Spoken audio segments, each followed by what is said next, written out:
রাত ৮টায় বাড়ি থেকে বের হলাম। কেন হলাম, কোথায় গেলাম, কি খেলাম, কি করলাম সবকিছু দেখতে হলে পুরো ভিডিওটি আপনাদেরকে দেখতে হবে।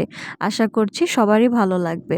তো সবাই কেমন আছেন? আশা করছি সবাই ভালো আছেন। আমিও আল্লাহর রহমতে ভালো আছি। আজকে চলে এলাম একটা আ ডিনার ভ্লগ নিয়ে বলতে পারেন। তো খালা-ভাগ্নি রেডি হয়ে নিয়েছি। তারপরে দুজনে মিলে এই তো বাড়ি থেকে বের হলাম। সামনের দিকে একটু হাঁটছি আমরা। একটু বাজারের দিকে যেতে হবে। তারপরে হয়তোবা রিক্সা পাবো। দেন আমরা রিক্সা নেব। তো আজকে তাই ভাবছি যে মানে হুটহাট প্ল্যান করে বের হওয়া তো, যার কারণে একটু দেরি হয়ে গেছে। সচরাচর এই সময় আমরা বের হই না। বাট তারপরেও ইনশাল্লাহ কোনো প্রবলেম হবে না। নিজের এলাকা, ইনশাল্লাহ সবকিছু ঠিকঠাকই থাকবে। তো আজকে শুক্রবার ছিল, যার কারণে একটু দোকানপাট বন্ধ ছিল তুলনামূলকভাবে। তারপরে আমরা ভাবছিলাম যে আমরা কোন রেস্টুরেন্টে যাব, কি খাবো। তো ডিসিশন নিতে পারছিলাম না। বাট তারপরেও ফাইনালি আমরা আজাদ হোটেলে যাওয়ার একটা ডিসিশন নেই। তো এই তো আমরা চলে এসেছি। রিক্সা থেকে এখন নামছি। তারপরে আমরা আজাদ হোটেল অ্যান্ড রেস্টুরেন্টে ঢুকে যাই এখানকার কাচ্চি খাওয়ার জন্য। যদিও আমি আগে খেয়েছি, আমার ভাগ্নি এখানকার কাচ্চি কখনো ট্রাই করেনি। তো তাই ভাবলাম যে এখানে যাওয়া যাক ওকে ট্রাই করানোর জন্য। তো প্রথমে আমরা যে টেবিলটাতে বসেছিলাম ওখানে অ্যাকচুয়ালি আমাদের পছন্দ হচ্ছিল না। মানে অনেক লোকজন ছিল। তো পরে আমরা একটা ছোট টেবিলে শিফট হই। দেন কাচ্চিটা তাড়াতাড়ি চলে আসে। আমাদের তেমন একটা অপেক্ষা করতে হয় না। তো এখানকার কাচ্চিটার আমার সবথেকে যেটা বেস্ট লাগে সেটা হচ্ছে যে তেল অনেক কম থাকে। কিছু, কিছু জায়গার কাচ্চি দেখেছি এতটা পরিমাণের মসলা আর তেল থাকে যেটা মানে দেখেই ঠিক কেমন জানি লাগে। তো সেটাই আমি আমার ভাগ্নিকে বলছিলাম যে, "দেখে কেমন লাগছে আর খেয়ে বলো কেমন লাগছে?"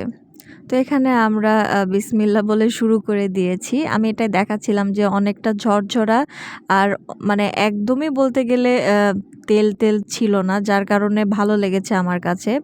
অনেকটা গরম ছিল, খাইতে একটু প্রবলেম হচ্ছিল। মানে দেখাইতেও প্রবলেম হচ্ছিল। তো তারপরে আমরা খাওয়া শুরু করি।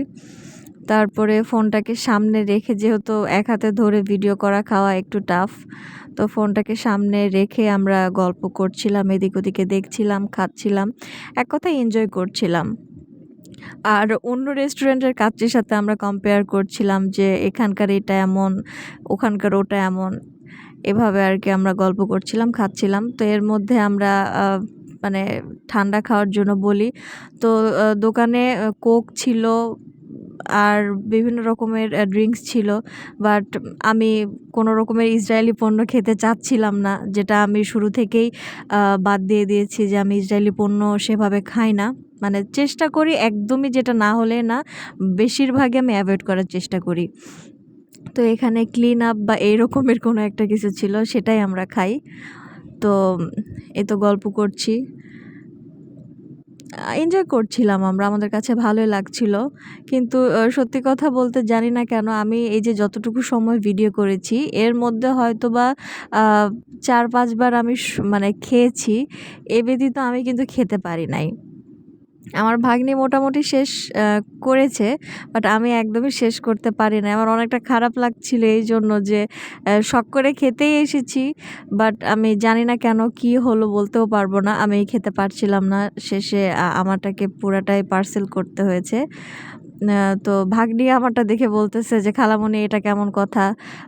খাইতে এসে তুমি আর খাইতে পারতিস না। তাহলে আমিও আর খাবো না।" আমি বলছি, "দূর বোকা। আমার হয়তোবা কোনো সমস্যার কারণে আমি খেতে পাচ্ছি না। তুমি শেষ করো।"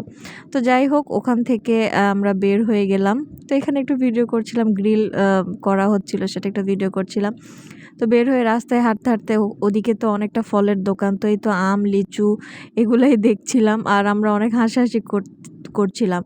আমি আর আমার ভাগ্নি বের হলে আমরা যে কত গল্প করি রাস্তাঘাটে, এত গল্প কোথা থেকে আসে মাথায় সেটাও বুঝি না।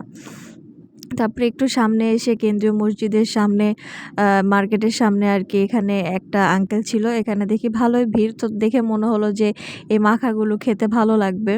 তো আমরা ওখান থেকে, যেহেতু আমি কাচ্চিটা খুব একটা ভালো খেতে পারিনি, তো মন চাইলো যে এখানে একটু ঝাল একটু মাখাটা খাই। তো এখানে আমরা একটু ওয়েট করি। আর আমি একটু সামনের দিকে ভিডিও করছিলাম। তো এখানে ভালো লাগে, সবসময় জমজমাট বিভিন্ন রকমের খাবারের আইটেম থাকে, ভালো লাগে। মানে এখানে চিকেন ফ্রাই থেকে শুরু করে বাদাম বা বিভিন্ন ধরনের ফ্রুট স্যালাড, আচার, এরকম মাখা, মানে বিভিন্ন ধরনের আইটেম থাকে চোখের সামনে একই জায়গাতে, ভালো লাগে। তো তারপরে এই যে আমাদের টার্ন, এখন আমাদেরকে মাখায়ে দিচ্ছে। তারপরে এটা আমরা নিয়ে এখানে খালা ভাগ্নে একটু খাওয়া দাওয়া করি। দেন আমরা সামনের দিকে এগোতে থাকি। আমরা কিন্তু এখনো রিক্সা নেইনি, আমরা সামনের দিকে এগোই। যদিও মাখাটা অনেক মজার ছিল, বাট প্রচণ্ড ঝাল ছিল। আমার ঠোঁটে ভীষণ ঝাল লেগে গেছে। মানে একদম অস্থির অবস্থা।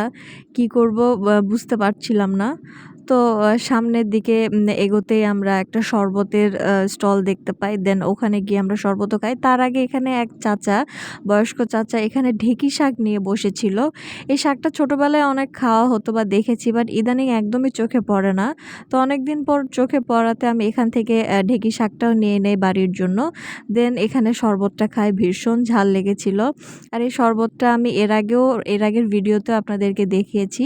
একদম সিম্পল প্রসেসে শরবতটা করে, বাট বিশ্বাস করুন অনেকটা রিফ্রেশিং, খেয়ে অনেকটা ভালো লাগে।